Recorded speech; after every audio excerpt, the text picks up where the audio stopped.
Salut tout le monde! Aujourd'hui une vidéo de présentation du Crisis on Infinite Earths qui vient de ressortir en format paperback, donc format souple avec rabat que Urban continue d'alimenter.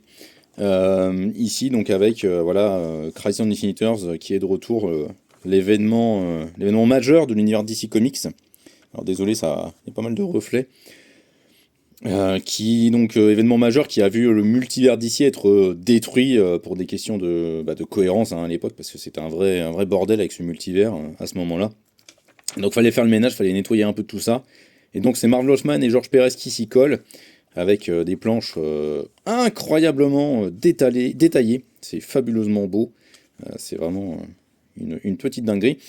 Mais ce qui est bien en fait dans cette nouvelle édition paperback, qui sera certainement en 3 ou 4 tomes, c'est que au milieu de Crisis on Infinite Earths, vous allez retrouver tous les tie-in, donc tous les récits complémentaires publiés aussi à l'époque et qui étaient impactés par Crisis on Infinite Earths. Donc vous allez avoir All Star Squadron par exemple, cette équipe de super-héros qui est plongée dans la Seconde Guerre mondiale en fait, hein. C'est la Terre qui est tout le temps dans la Seconde Guerre mondiale. Donc vous allez découvrir cette équipe-là, dont les 3 quarts des membres sont complètement oubliés et disparus aujourd'hui. Et en fait, c'est ce qui est bien avec cette édition-là, c'est que c'est vraiment une plongée dans l'histoire et dans le passé de DC Comics, une époque où il y a plein de personnages très désuets, très old school, tels qu'on le voit chez DC Comics habituellement, qui sont au centre de l'histoire. On va avoir aussi Shazam.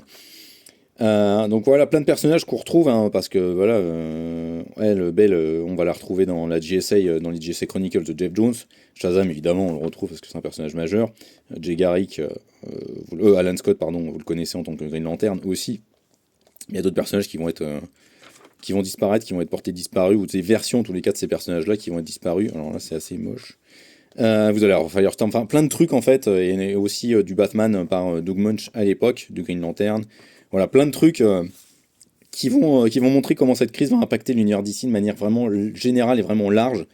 Et c'est une plongée dans l'histoire qui est vraiment passionnante. Alors, c'est peut-être pas ce que je recommanderais en priorité pour découvrir Crisis on Infinite Earths si vous l'avez jamais lu. Il faut peut-être plutôt vous plonger vers le gros format de luxe cartonné qui contient tous les épisodes, sans aucun tie-in.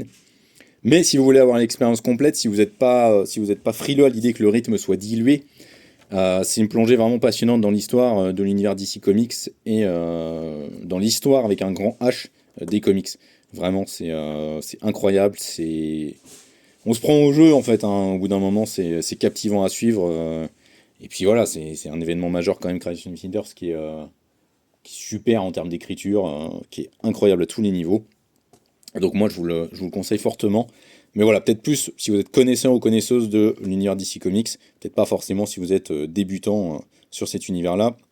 Mais c'est à vous de voir, ça vaut quand même largement la chandelle. Et puis c'est vraiment une très très belle édition, j'adore les dos que fait Urban. Voilà, nous on est vraiment conquis par les paperbacks dans l'équipe. Ciao!